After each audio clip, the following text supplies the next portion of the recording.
Hi everybody, hola, and welcome back to another edition of the Astrology Show here on the Wisdom Hub. Following the traditions of the last year, it's my great pleasure to once again be in conversation with the wonderful, beautiful national treasure, astrologer Pam Gregory. How are you doing, Pam? Yeah, top of the world. Thanks, David. Great to connect with you again. Thank you. So today we're going to be talking about the upcoming summer solstice off the back of this very powerful full moon that we've got coming up on the 14th. And then we're going to be following on from the energy of the solstice and looking at what's going to be happening over the summer, because we've got some very strong, very explosive, I think, energy to contend with. Plus, we have the whole piece with the US and the Pluto natal return. So we've got a lot to talk about, Pam. So where are we going to start?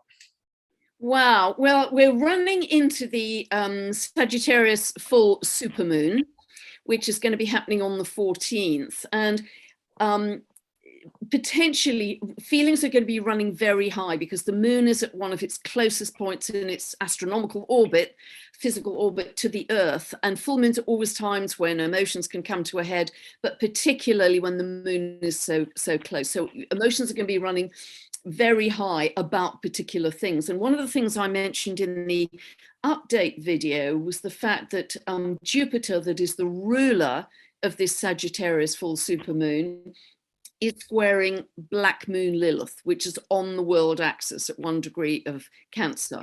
0 of the cardinals is, give or take, 2 degrees either side, is the world axis. So Black Moon Lilith, interestingly, has a natural association with human gestation because it spends 9 months in each sign, but particularly when it's in Cancer, which is the sign of motherhood. So I felt that at this time, issues around motherhood, pregnancy, babies, that kind of thing would come up. And interestingly, just literally before I hopped onto this call, I saw that the Supreme Court is imminently going to be giving its decision on Roe versus Wade, the whole abortion situation in the US. And of course, whatever side you come down on with that, that is a massively, massively emotional decision. And so that Black Moon Lilith becomes highlighted, as we'll see again, at the Cancer Solstice, and highlighted yet again at the new moon in Cancer, again, sign of motherhood, on the 28th of the month. So I think Cancer is also to do with issues around feeling safe and secure, being with your loved ones, hunkering down, feeling very safe and wanting to protect them and protect self. But I think a lot around this issue of motherhood, pregnancy, miscarriages, baby, that whole thing and beyond, which I'm sure people will understand, is going to come up as being very significant. And it's interesting also, of course, that this is coming up strongly in the US. Because the US chart is being highlighted at this point, not only because it's the main year of the US natal return, but also, very interestingly, this full supermoon, which is at 23 of Sagittarius, is opposing Mars in the US chart, which rules the 5th house of children. So again, we're back to children. So there's just an interesting theme that I think is very much worth watching, because I think this could be one of the ingredients that feeds into the US Pluto return of who are we? Who are we as a country in the US? What are our values? What's important to us? That's one of the things that's going to feed into that. Because, as I say, and also just before I hopped on, somebody sent me a news clip that said that the National Guard were ready to deploy once the Supreme Court has announced its decision, because it's such a hot issue. Want me now to go into the Cancer Solstice, David? Or is there anything you want to say about what I've just said? Yeah, I mean, there's so many interesting things that coming out of that small piece, but let's get the chart up and have a look at that and bring some more elements into play, and then maybe we can dissect it a little bit down the road. Fantastic. I mean, just to say, Sagittarius full supermoon, I think, is a time where you can be really visionary. To Sagittarius, Jupiter, which is in this important square at the moment. So it's a time when you can be visionary about your future. And because Mars and Jupiter, as I've mentioned several times in videos, are in Aries, this is the beginning of a whole new 12-year episode. And I'm going to be talking about that more in a moment. So let me see if I can share the chart. We've been having some fun with the technology today, haven't we? Hey, yeah, we're a long way away from each other. Okay, so here we have the Cancer Solstice, and I've set this for England just because this is where I live, but you have to adjust for your own time zone, so ignore the clock face, ignore the houses, just focus on the planets, the signs they're in, and the aspects between them. And I'm going to try and take this step by step. So Cancer solstice is in Western astrology when the sun enters the sign of Cancer. So here we can see the sun is at 0 of Cancer, and this is happening on the 21st of June. And that's 10:14 UK time, but again, adjust for your own time zone. So we can see here that we have the moon and Jupiter. I'm going to go through very familiar, let me call them bread and butter planets, as I like to refer to them. So the moon is conjunct Jupiter in Aries. Mars is still in Aries, the sign of its rulership. So this is a sense of stepping into your courage, your bravery, your daring, taking a risk, starting a new episode, initiating. So see where those early degrees of Aries fall in your chart, because that's likely to be the area of life where you're going to initiate something new. Look back to the second half of 2010 and January 2011, see what was happening for you then, because this time around you're likely to get an echo of whatever was happening in your life then in the same area of life. They are squaring the sun in Cancer, so that's going to bring up a lot of emotion. So there will be a sense of wanting to surge forwards with courage in whatever new episode you're planning in your life, but having a big eye on your own safety and security. You know, is this going to be an okay thing to do? Do I feel safe enough in myself? And always remember that feeling of safety comes from self, not from externals. And just to remind everybody that equinoxes and solstices are incredibly important times, because this is when the solar winds can create cracks in the Earth's magnetic field.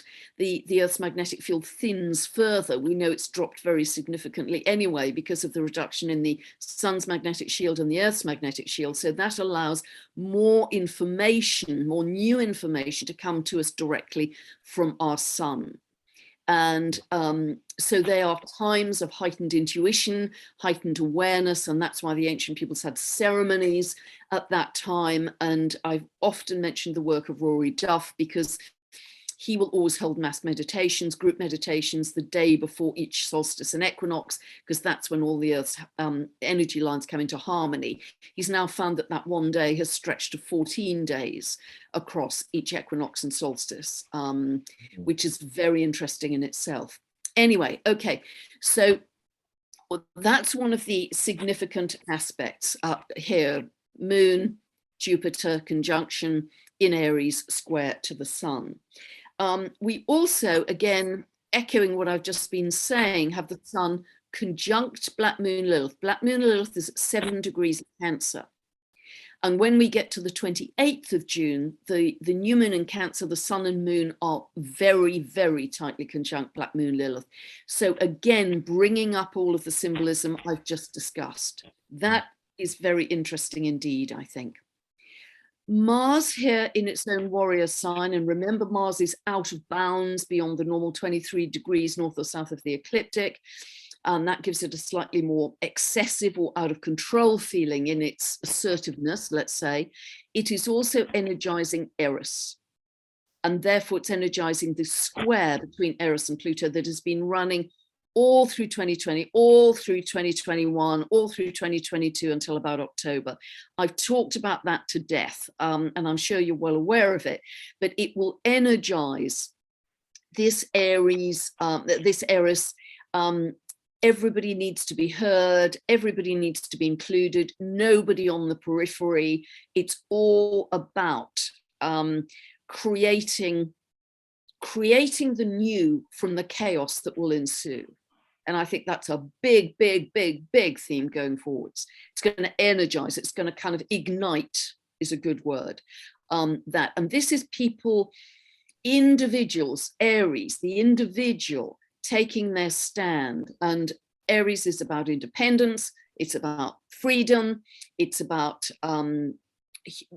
your own sense of sovereignty, linking with this Eris symbolism of everybody needs to be included and heard, but running up against long-term Pluto in Capricorn, top-down control, rules, regulations, etc., power and control.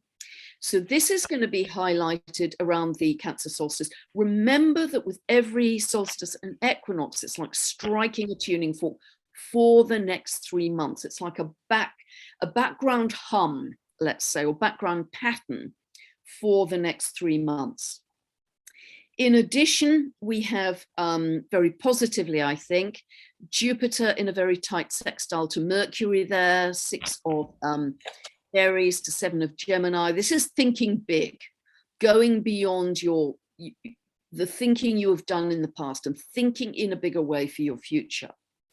And just to note, and I'm going to come back to this in a moment when we talk about looking down the timeline, Uranus is getting closer and closer to this north node, because Uranus at the moment is still moving direct. The nodal axis always moves retrograde, so they're kind of coming together, they're moving together, and they become exactly together last week of July, first week of August, and I'm going to be talking about that in a moment. But what I'd like to introduce, because I promised I would do this through this year and beyond, is introduce some of the Kuiper Belt objects and the dwarf planets. Again, here I want to credit the research of Kelly Hunter, the US astrologer. I'm very much borrowing her from her research here, so credit to her. She's done some magnificent work on this. But what we actually have with some of these Kuiper Belt objects is actually a very powerful, at least a T-square between Maki, 6 of Libra, opposing Salacia at 8 of Aries, and actually bringing Manwë at 1 of Aries. And they are both in a square here to Quawa at 6 of Capricorn and Ixeon at 2 of Capricorn. And if we include the Sun and Black Moon Lilith, that actually becomes a cardinal grand cross, which is incredibly powerful. And remember, squares are about action. They're the grit in the oyster that makes stuff happen. So to remind you of the symbolism, I mean, all of the Kuiper Belt objects that I've studied so far are regenerative energy. They are highly creative energy. They are quantum in the way they operate, which means they're not 3D. And what that means is that you don't manifest by 3D push effort, writing the business plan, working extra hard. It's not that slog. It's setting a clear intention, focus, releasing it to the universe, utterly trusting it's going to arrive, and bingo, it does. That's how they manifest. And remember that any archetype is they're kind of like the deepest parts of our psychic functioning. And when new planets, dwarf planets, are discovered, and they were all discovered round about the year 2000, give or take a few years, and they move very slowly round about 300-year orbits in each case. This is a signal that we are now ready for a new level of consciousness, because they are being offered to us as discoveries, and we can integrate them into our consciousness, which means there is a new level of consciousness happening right now, and don't many of us know that. So just to quickly remind you, and then I'll let Davyd speak, just to quickly remind you of the symbolism. Salacia is mermaid energy. She was the wife of Neptune in myth. She's linked to the iridescent shimmering of light, sunlight and moonlight on the water, on the sea. To me, she is liquid light. She is photonic light with which we create our world. And it's very interesting here that she's tightly conjunct Jupiter.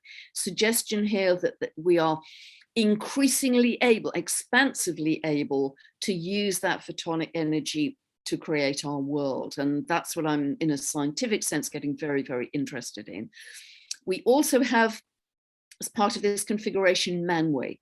Manwë on the world axis, 1 degree of Aries. And Manwë with his wife, Vada in myth, they were 2 of the key creators of the world, of the cosmos, of the universe, making manifest the universe and the cosmos that we currently have. which is super exciting. They are square to Kwawa. The myth of Kwawa, he was one of the creator gods, based on the mythology of the Tongva people, who were the original inhabitants around the Los Angeles basin. They believed that you had to sing and dance to raise your frequency before you set your intention in order to manifest, in order to create. So it's creation through joy, recognizing we've got to raise our frequency before we set our intention. And together with Kwawa, we have Ixeon. Now, Ixeon is very interesting because on the lower level of expression, he is the lawless brother of Pluto and makes Pluto look like, Jack and Jill, frankly. He's pretty amoral and wild and breaking all kinds of sacred laws. But at a highest level of expression, he is about finding your bliss, taking your absolutely unique singular path in life, departing from mainstream and achieving and finding your bliss. So this is beautiful. They are square to Maki Maki, 6 of Libra, and Maki Maki is very linked to the mythology of Easter Island.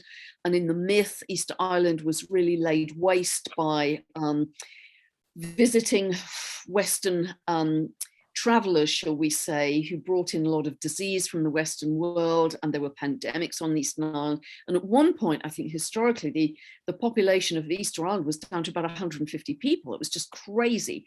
And there was a lot of ecological devastation. But the magic of Maki Maki, again, we're thinking quantum, we're thinking regeneration, magical regeneration, was that Easter Island was able to regenerate and build back a healthy ecology phenomenally quickly and build back their population. And actually, if we're talking about that kind of stuff, I haven't put her in here, but Haumea, who I've talked about many times, is right at the end of Libra, actually forming a T-square with Pluto and Eris. So she again is highly fertile, regenerative, birthing babies from all over her body, and can restore the land in a moment with her magic stick, the Makalai. So here we have a lot of recognition of the demolition of the old, which continues, grinding on, excavating, digging up anything which is not for our highest good. But we have so much promise here in the Kuiper Belt objects of new earth, quantum principles, shifting to 5D, shifting to higher consciousness. It's sitting there because when planets come into these very strong configurations, particularly hard aspects, conjunctions, squares, oppositions, they are meant to be made manifest.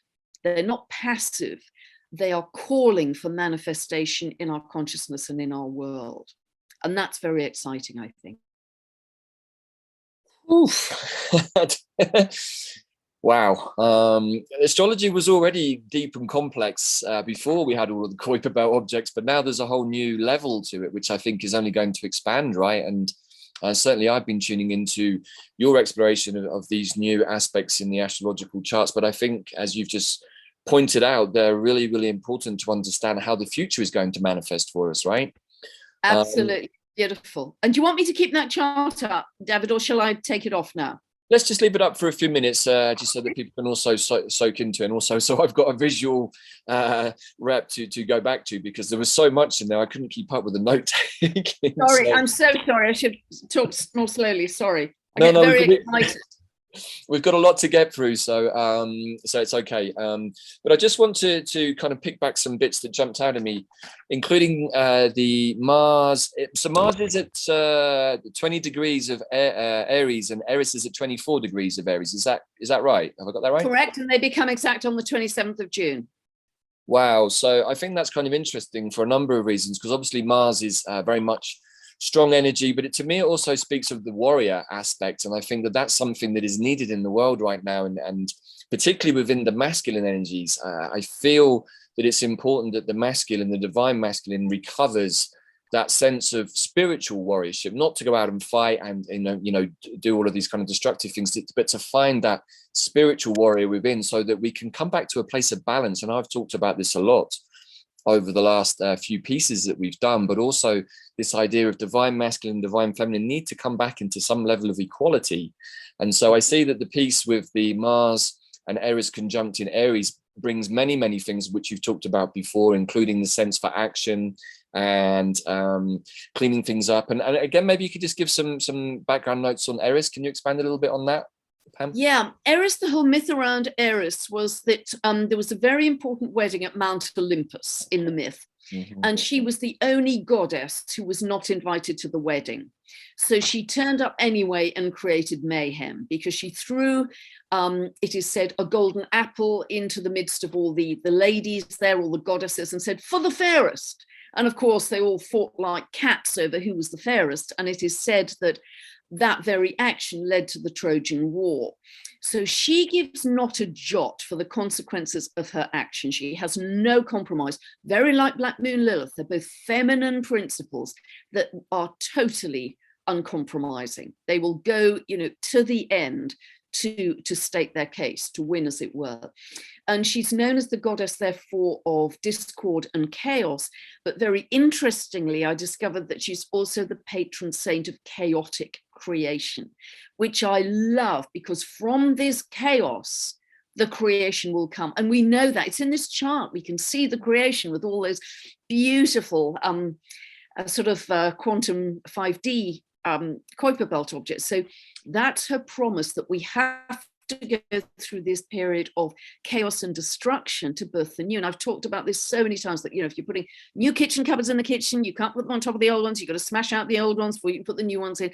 We have to go through the demolition to purge and clear and clean and detox. And boy, is there a lot of detoxing to do, as we were talking just before we hopped on, Davyd, in order that we've got a kind of clean, fresh slate to fully step into new earth, which is Taurus, of course.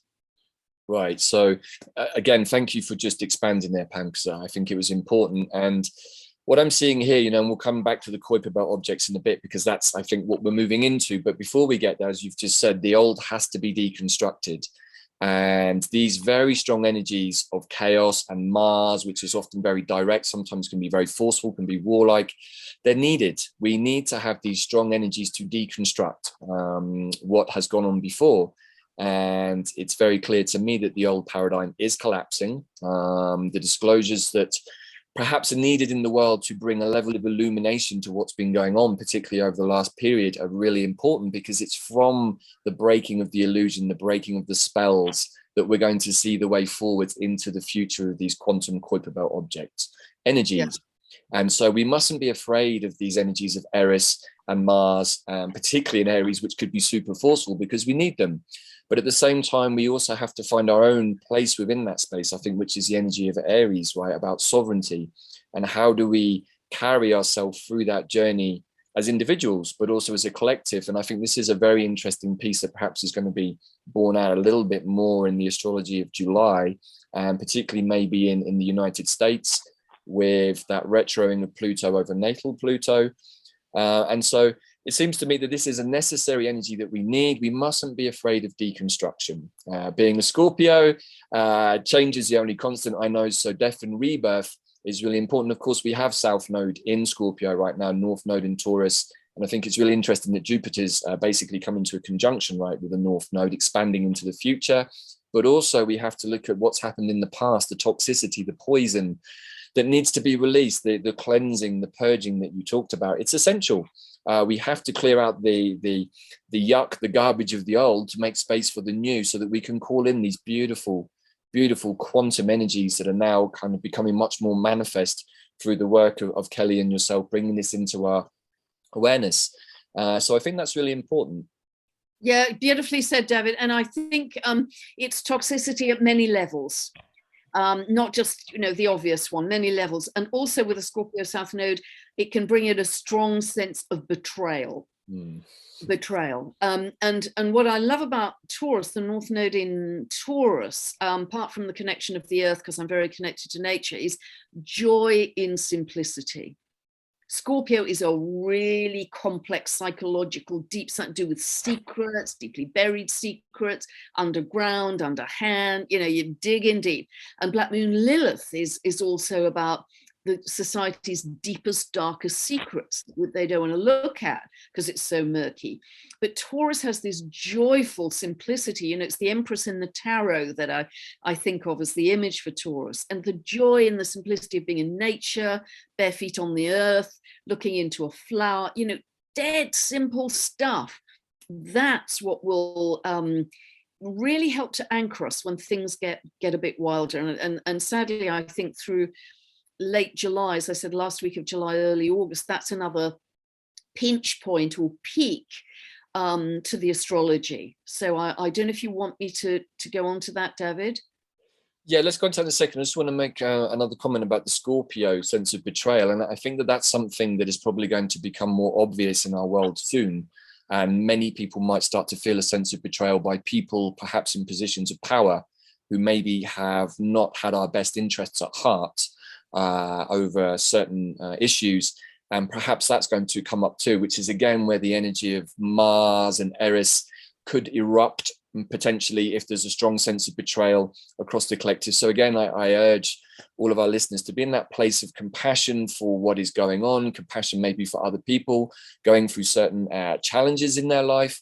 And again, we have to hold that space in our heart for what is happening around us, and perhaps not to get pulled too much into the theatre and the drama of what is being presented to us. And I seem to recall maybe from one of your previous exposés you did on the astrology coming up that there is a strong sense of illusion, and perhaps that we need to see beyond the illusion. Is that something that you can talk about too, Pam, before we get into the next piece? Yeah, absolutely. And this is Neptune in Pisces, and we felt that, I mean, we're feeling it all the way through because Neptune is in its sign of rulership, and it was particularly strong when we had the Jupiter-Neptune conjunction in April, 12th of April and around then. But Neptune at its highest is to do with connection to oneness, connection to source. It's to do with healing. It's exquisite energy because there's this sense of the divine in life. But at a lower level of expression, it's about drugs of all kinds and toxicity in that sense. It's about mass media.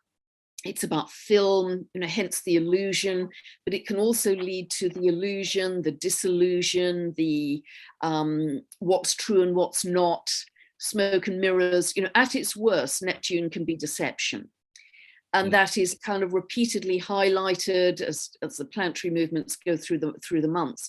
And so that is very strong. And I think particularly because it's moving through those last 5 degrees of Pisces, those things are going to become more and more obvious as we go on through these months. And it's very interesting that a lot of those outer planets are in the last few degrees of their sign, whether it's Pluto at 28, only got 2 years to go in Capricorn.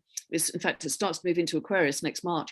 Saturn at 25, Neptune at 25. You know, it's really feeling like the end of that particular episode before we move into a new. I mean, if we're looking really long term down the timeline and looking to 2026 to 28, we start to have some beautiful aspects for the first time in a very long time, because we get 5 trines. Trines are easy, nice, beautiful between Pluto and Uranus.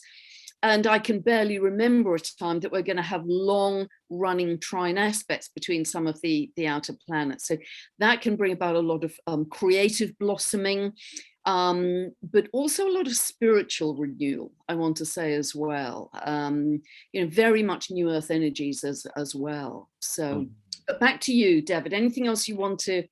Well, I just wanted to bring in that Neptunian piece because, you know, I think, again, just referring back to what we were just talking about with what's going on, that there is potentially a lot of illusion out there, and we have to be able to take a different position. We've talked about this on previous calls, taking the eagle's perch, taking the 5D perspective, the non-dual perspective that can see that there is no right, there is no wrong, there is no good, there is no bad, there is no dark, there is no light. They're just 2 sides of the same coin, depending on where we put our perspective. And so the same is also true of the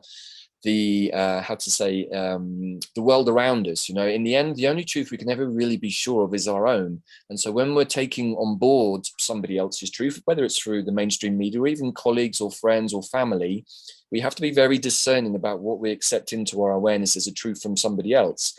I always use my body as a mechanism for truth. If it resonates in every cell in my body, that's the truth for me. It might not be for somebody else, and that's okay.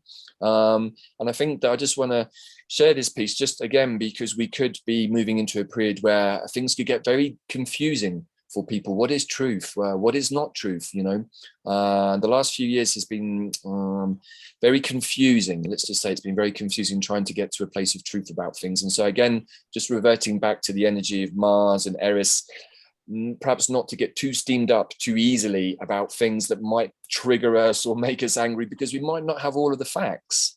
We might not have all of the facts about certain individuals, about certain processes. And sometimes what can seem like a very obvious truth might have a different truth behind it, if we just take that eagle's perch perspective and bring in a much bigger holistic view. So I just wanted to share that because I think it's important as a way of navigating the next couple of months. And again, bringing everything back to ourselves. We can observe the world around us and see what's going on, but to hold a position for ourselves in that, and not to get pulled into what maybe is going on for other people. Yeah, I love that, Davyd. Very, very well said. I love that. Yeah, the eagle's perch, the kind of divine neutrality is incredibly important. And yeah, just to echo what you've said, the discernment for self, but no judgment for others. We have to have compassion. I've been talking a lot recently, as you know, about living through the heart, living through love. If we are ever going to evolve as a species, we've got to start to do that and stop living in this endless tit for tat polarity duality. You know, we've got to up our game as a species. And so I really love what you say, and compassion is going to be a huge part of this moving forwards. Yeah, thank you, Pam. And you know, and just kind of touching on a couple of points on the solstice quickly, you know, of course, at the solstices and the equinoxes, the Earth's elemental energies shift. And so we'll be shifting from that peak yang solar fire energy into water. Which is often, in the medicine world that I work with, it's about abundance, it's about harvest, it's about the autumn time, but it's also about the emotions, right? You know, and we're going to have quite an interesting, I think, watery summer in different ways. And I think it's very interesting what you were saying also about the solar winds and what Rory's been sharing about these 14 days. Everything is expanding, really. I feel like it's expanding. And there is a lot more of this quantum information that is now coming to many of us, I think, on the planet with new technology, new ideas, new ways of doing things. And so again, I think patience is really important. There are probably many of us who have a little bit of impatience about wanting new Earth to arrive, but there are a number of processes that we must go through as a collective species in order to get there. And I think that the information that is now reaching the Earth much more easily because of the magnetic shields being less. I'm seeing a breaking down of old energy patterns on the planet, which is allowing more information to come to more people, which is expanding our consciousness, expanding our awareness, bringing us more into a 5D quantum space. So yeah, I just wanted to touch on that too before we move on to the next piece. Yeah, lovely. And I've mentioned this in videos before, but isn't it interesting that in Rory's work as a geobiologist, his website is roryduff.com. He's very interesting to follow. I often mention him.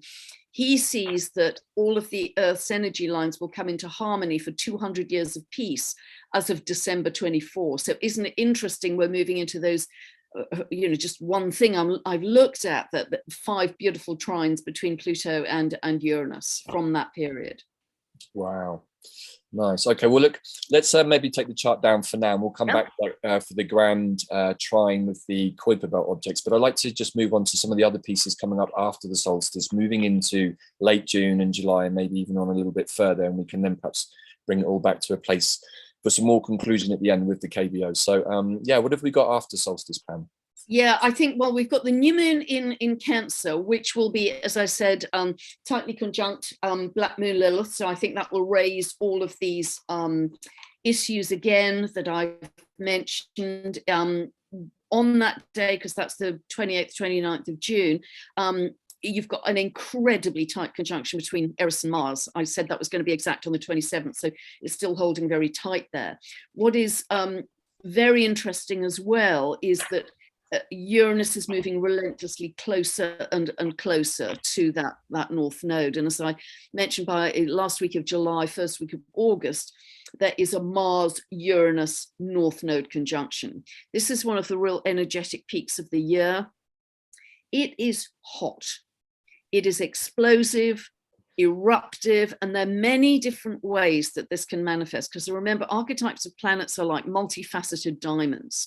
They don't just have one potential expression, manifestation, and Uranus in particular has several. So let us go through some of the potentials, and it's down to the collective energy as to how it manifests, really, because we interact with these energies, we co-create, as you well know, David. So it could be something that is a major earth event, that could be earthquakes, volcanoes, some kind of extreme event, tsunami, etc.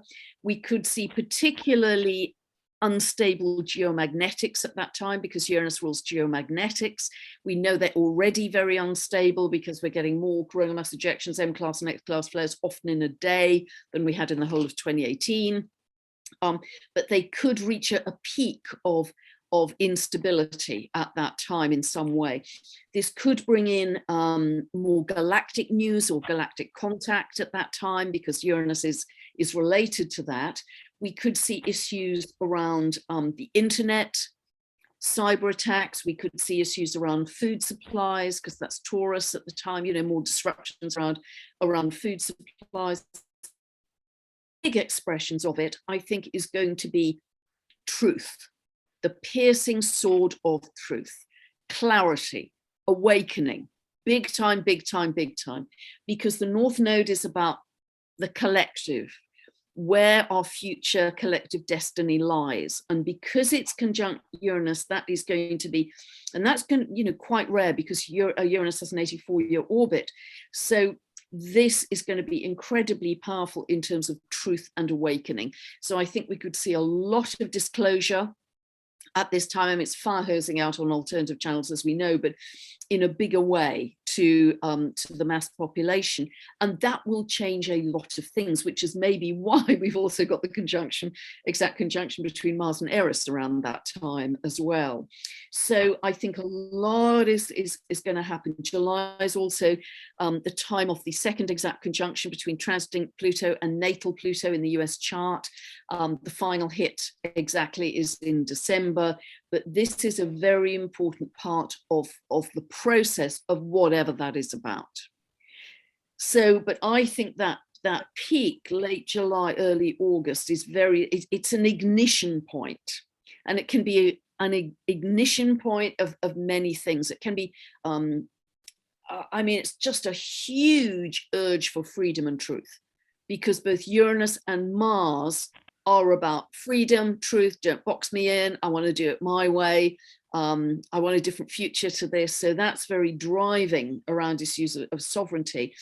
It can also almost electrically ignite the Mars side, which is still out of bounds. It's no longer in Aries, but it's out of bounds and therefore very powerful. So that could produce some greater aggression in some parts of the world. If it does that, stay in peace. Your reality is a mirror of your internal state. Stay in peace. Don't go, another big scary thing. Off we go again, another really big scary thing. Yeah. So stay in peace. That's the best possible thing we can do to broadcast peace from our inner selves, our inner state of being, to calm all that down. And just stay in that higher state of being. That is so important. We've got to master any kind of overreactivity to daily news. I mean, that's what does us in, just we've got to go beyond ourselves and our old patterns to master that kind of almost gut reaction. It's almost, the amygdala, it's almost primal. And we've got to be smarter than that, to just take a breath, step back, be mindful. Okay, what is the best I can be? How can I react with love to this situation? What is my best expression of a reaction to that? Or does there have to be a reaction at all? Yeah. Wow. And just to get the dates again there, so the exact Uranus North Node conjunction is late July. Do you have that one? It's exact. It's coming down the track. This is my handy dandy it's coming down the track very, very closely at the end of July. And let me just see, it becomes It's really exact, I'd say. Let me just try and line all of these up.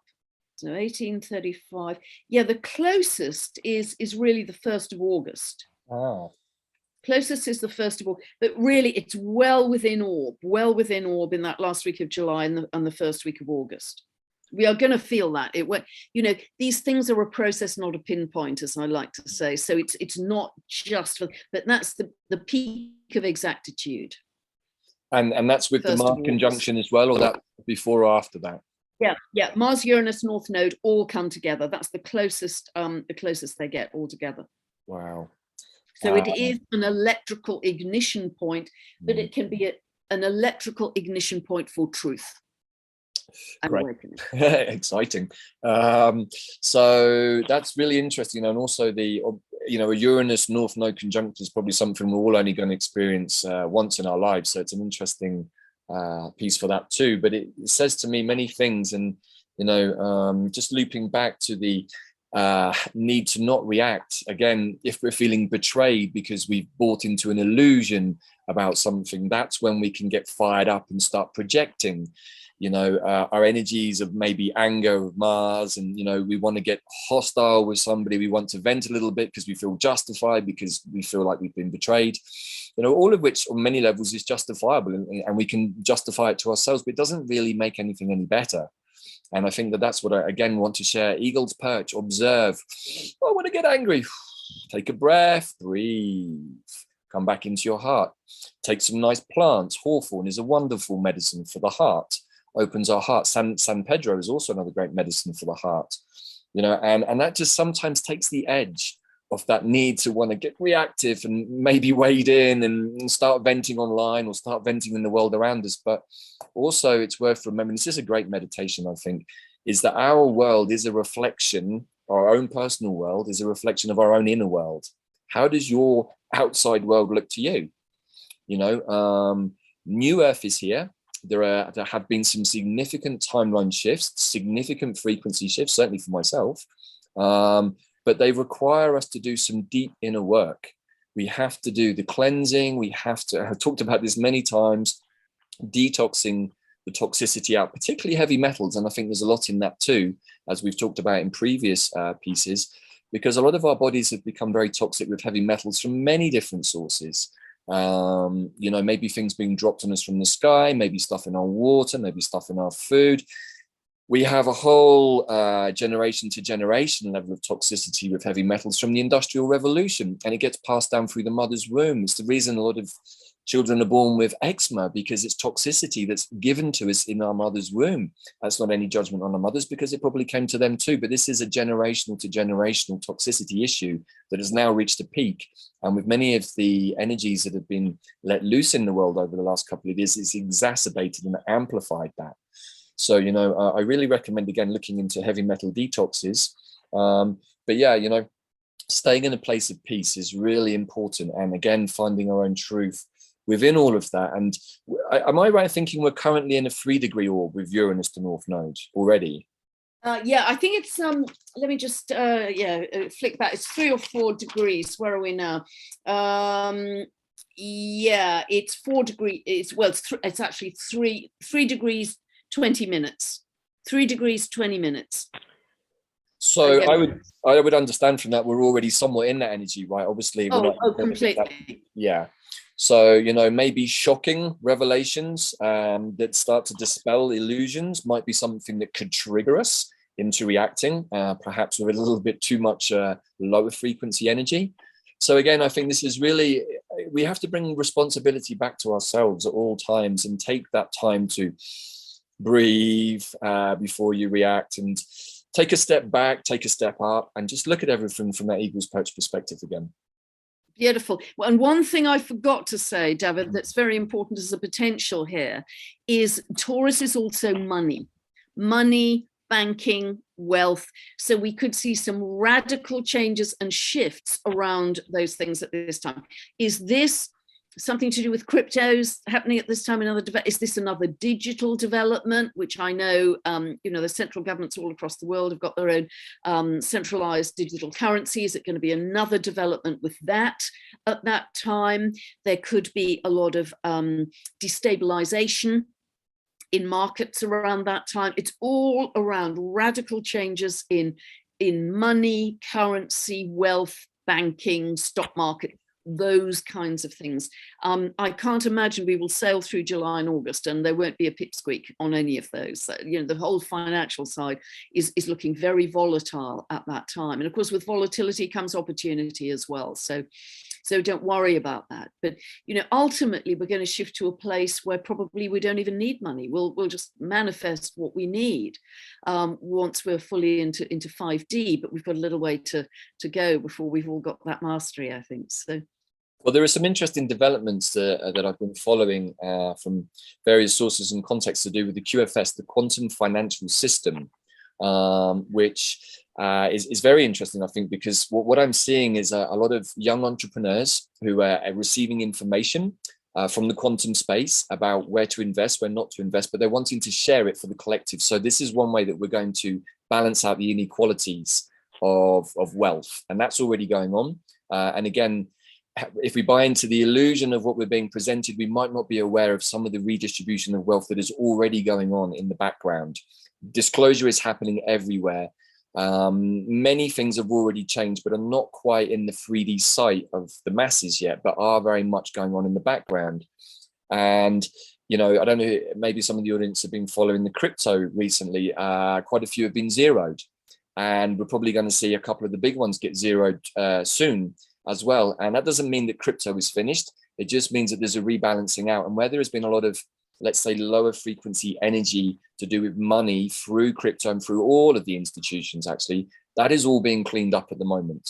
It's being cleaned up, it's being purged so that we can step into a quantum space where inequality through financial means will no longer be an issue. It's already happening. Again, we have to put our attention to that rather than to lower frequency. I could be about to lose everything. I'm going to lose it, everything that I've spent my whole life working for, saving, storing, hoarding, all of that could just go with a Uranus moment, and that could prompt us into being triggered again. So again, we have to breathe in. We have to observe that for every lower frequency action, there's something high frequency going on as well. As you've so beautifully said in so many of your videos, there's always a higher and a lower tone to all of the astrology. So again, how to say, our truth is our own truth. And it can be that, yes, maybe quantum financial system is on the way. Maybe my truth is I'm about to lose everything that I've saved. The two could be true at the same time, and again, it depends where we put our perspective. Yeah, and where you put your focus. Yeah, that's so interesting. And I would definitely agree astrologically that we are moving to a more equitable society, because the whole purpose really of Pluto moving through Capricorn, and Capricorn is very top down. It's as you know, institutions, corporations, governments, etc., that have had power over us. But Pluto's job as it moves through any sign is always to reveal the shadow side of that sign. And so in the demolition of the old systems, what we are starting to have much more powerfully is more Aquarius energy. Saturn is John the Baptist in Aquarius. Pluto will start to move in there in March 2023 fully, in, as I say, December 24 until 2044 for 20 years.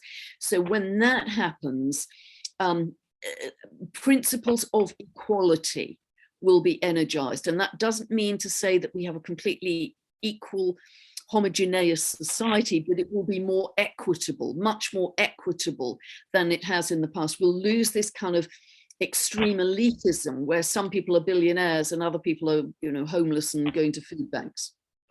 Yeah, and I think that's a very good thing.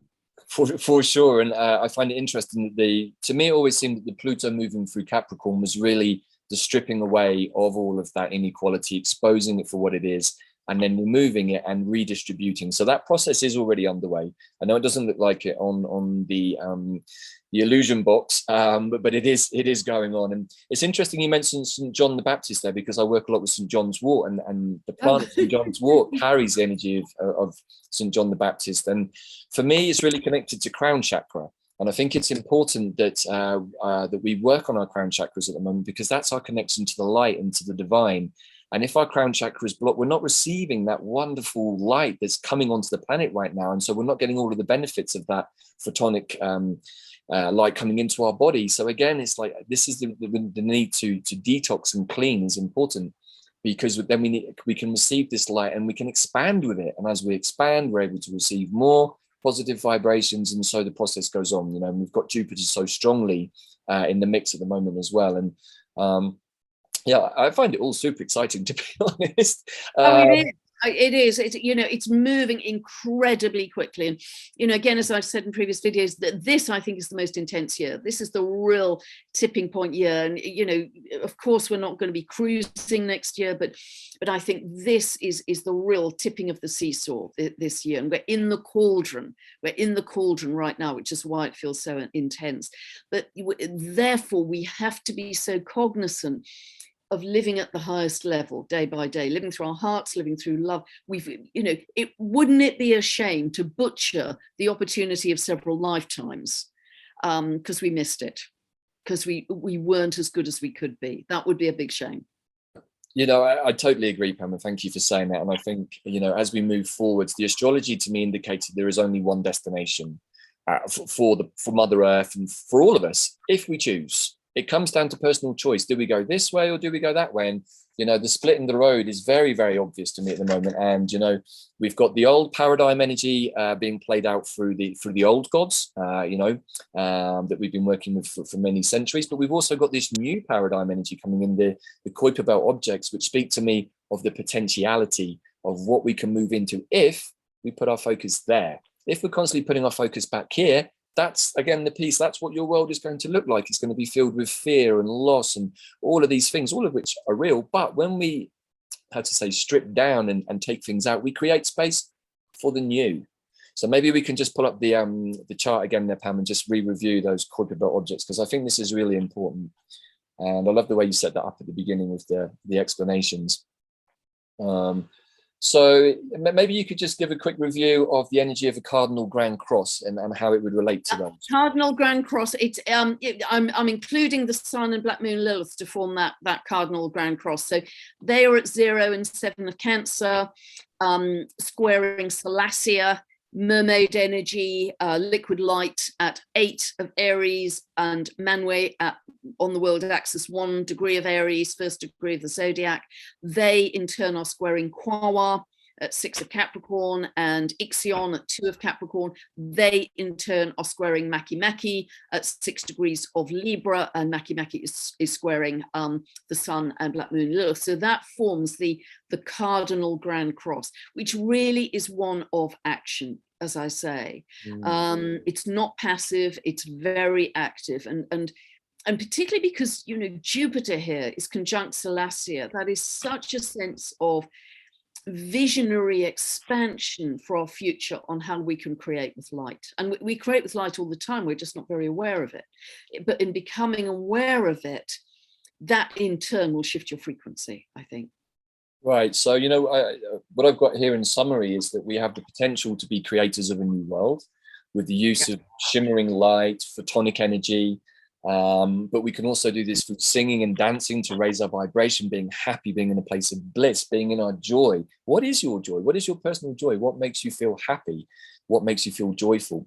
Go and do that. Don't do things that make you feel down or heavy or whatever, and through this process, we can be regenerated magically. And I think that that's the important piece. Quantum energy is really pure magic because it's made at a 5D level with intention, powerful intention. And the world we live in, as I've said before, is completely, all of these things in my room, in your house, everything is created by magic because they started off as somebody's idea or dream, and then they put some action towards it and brought it down into the 3D by putting the action to the dream. And we can all do that. And every time we have a thought about something, and I've said this so many times before, be careful what you think about, because you might manifest something you don't want by having erroneous thoughts. And right now the energy is so strong and the magnetic shields are down that the potentiality to manifest very quickly or even instantly is right there. So that's wonderful. We can create a new earth with that energy, but we can also create mayhem for ourselves if we're not being in a place of discernment, but also being in a place of alignment with right thoughts, right actions and right speech. And again, this is how we create the world around us. When we use our voice, we bring the ideas into the spoken world, and that's what creates a vibration into the physical world. So again, we have to be careful with our use of language, as you both well know.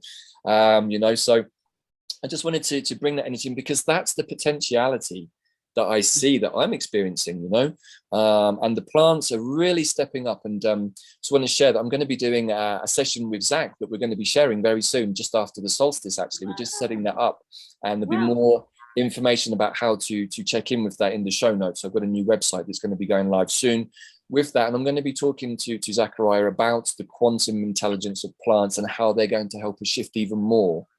That's amazing. That's amazing. That's so exciting, Davyd. Really, I didn't know that. You didn't tell me that. It's really exciting. So yeah, no, that's been something bubbling in the background. Me and Zach have been talking for a while. I've had many sessions, and we've talked a lot about plants like dandelion, but also now horsetail and succulents.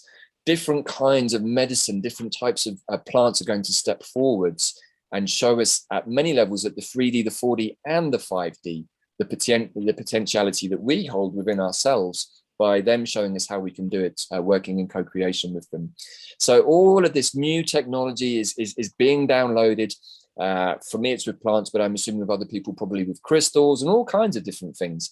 But this is, again, where if we do the work, we create the space in ourselves, we can receive this new technology, which is so exciting. It speaks to me entirely of New Earth, but also of a new healthcare system where we are at the center of our own healthcare. It's us that takes responsibility for our healthcare. And I do believe in the future that illness and disease will almost become eradicated, because once you realize that you are allowing disease into you for whatever reason, this was a shocking realization for me, was that I was allowing illness into my body. I then had to ask myself why. Come down to a lack of self-love and all of the things that we know. And so that's how we can also start to change a vibration, by being in a place of love for ourselves, doing the things that we love, being with people that we love, doing the things that make us joyful and blissful, and changing the cellular vibration in our bodies. Yeah, beautiful, beautiful. And so much of this is about coherence as well, energetic coherence. And we achieve coherence if we're in those higher states of gratitude, appreciation, love, joy, peace, etc. That's how we achieve coherence. And once we get coherence moving through the body, in every cell of our body, we naturally heal. Right. But we can't achieve coherence if we're angry, if we're in hate, if we're in panic and fear. So that's, again, it's the same thing in terms of your focus, your attention, and your mastery. Right. And at the risk of us both sounding like stuck records, because I feel like we probably say this in all the videos that we do, it's so important, because it's how we shift. It's how we change our vibration from the old paradigm to the new earth. And the responsibility is down to us. Yes, there are some big things going on in the world. There are some big plays being made, particularly by the light at this time. But in the end, we also have to take responsibility for ourselves. Nobody's going to come and save us on a personal level. We have to clear out the toxicity from our bodies, because the toxicity reduces our frequency and makes us more susceptible, more vulnerable to illusion, to anger, to betrayal, all of those energies which really don't serve us any longer. So I really, again, urge all of our listeners to look into ways of detoxing the body. And of course, I always share with everybody, please do get in touch if that's something you want to learn more about, or you can go onto the Wisdom Hub and see many different videos about that. So maybe, Pam, if we just take the chart down, and we'll bring this to a place of conclusion for today. Yep. Great. So, I guess it has always been the piece over the last year. We have two choices, right? One is New Earth, with all of these wonderful energies that the KBOs are offering us. And the other one is the lower frequency, denser energy, which feels really, really dense right now. And, again, where do we put our attention? What inputs do we receive? And, how do we hold a space for ourselves? How do we change the world around us? So do you have any bits you want to share as a wrap up, Pam, to all that we've talked about? I think the only thing to add, which is something that I'm really focusing on more and more and more, is this sense of living through the heart and living in love, because they will lead us to the highest timeline. And I think it's particularly important as we move into more Aquarius energy, which will have many, many, many benefits for us. New technology, which is very beneficial to us, etc., etc. But it's hyper rational, it's hyper scientific potentially. So we have to really live through the heart to balance that Leo Aquarius axis, Leo representing the heart, linked to the heart. And so I'd really encourage everyone to do that, because when you do that, it changes the dynamics of every single relationship, particularly the challenging relationships. It changes the dynamics. And so that's a real plea from the heart if people can start to do that, because life just becomes so much more joyful. Yeah, beautiful, Pam. I couldn't agree more. And the journey to the 5D non-dual awareness is always also the journey into unconditional love. And it's an easy thing to talk about. It's not such an easy thing to actually get down. And it's a journey in the process that we all have to go through, because it's from that place of unconditional love that we can find the compassion that is needed for a lot of what is happening in our world. And maybe some of us have friends or relatives who maybe are not in the best shape right now, maybe suffering a little bit from some of the toxicity of the South Node in Scorpio, maybe, going through difficult times, personal challenges. The astrology has been pretty intense, I think, for everybody in different ways. It doesn't matter what your astrological charts look like. I think everybody's had a pretty rough run for the last couple of years, but it's also the potential to change. And if there's one thing I can share from my own spiritual journey, is that every time I did a big piece of work and released something that was really painful, really difficult, really challenging, it just created instant space for something else to come in, something good. And the energy at the moment is like you clear something and within 24 hours, something amazing can come into your life, something you couldn't even have imagined. And once that happens once or twice, it gives you the sense of courage that we talked about, but also this wonderful sense of adventure and being in a place of flow rather than the place of, let's just say, fretting or being concerned about what the future looks like. I really urge everybody to be in the present moment. Again, Dandelion. I know I've talked about Dandelion a lot, and I'm going to be talking about it with Zach, but Dandelion is the master of the present moment. And when we are working with him, he shows us the synchronicities of how things can flow. So on that, I think, very positive note, I want to thank you again, Pam, for finding the time to chat to me, but also just again, please to share where people can find out more information about you. Yeah, pamgregory.com, that's my website with information about my books, my teaching videos, monthly newsletter, and also Pam Gregory Astrology on YouTube. Super active. I'm just pumping out videos at the moment. And and say to yourself every morning, I live in a world of magic and miracles. I live in a world of magic and miracles. And actually, a week ago on Saturday, because of something that had happened, I kind of shouted to whoever listens to me and said, okay, I need a miracle today. And, a whole series of things happened that were like cosmic jokes. I mean, it was laughable. And I said, okay, guys, you delivered. You delivered on quite a few miracles today. So love it. Yeah, just remember that. I think that's a great meme or a great mantra to have every morning, because the more that you say that, the more you're reaffirming that to yourself. And we do live in a time of magic and miracles, actually. I think we always did, but I think they're much more able to manifest right now. And I think that's a great way to start every day. And if you do it, as I do, and as you do, you'll start to see that all kinds of incredible things can happen. And then you start to get the cosmic joke as well. Once you step into that place, your world starts to look very different. So I also just want to share, I will be putting some show notes with a link to my own YouTube channel, where there's my regular podcast with my friend and herbalist Pete Jackson Main, where we get into some of the more nitty gritty of what is going on in the world. But also I'm going to put a link to my new website with information about how people can register for the upcoming talk with Zach, which I think is going to be super interesting. So watch out for that. Looking forward to that. I wasn't aware of it. Yeah, really looking forward to that. I'm super excited because I don't know what he's going to share with the audience, but I know what he's been sharing with me in personal chat. So I think there's a lot of interesting stuff there. But I want to say thanks again, Pam. Thanks again to everybody for listening. We live in a time of magic and miracles. Peace out, everybody. Have fun. Ciao for now. Lots of love, everyone. Bye.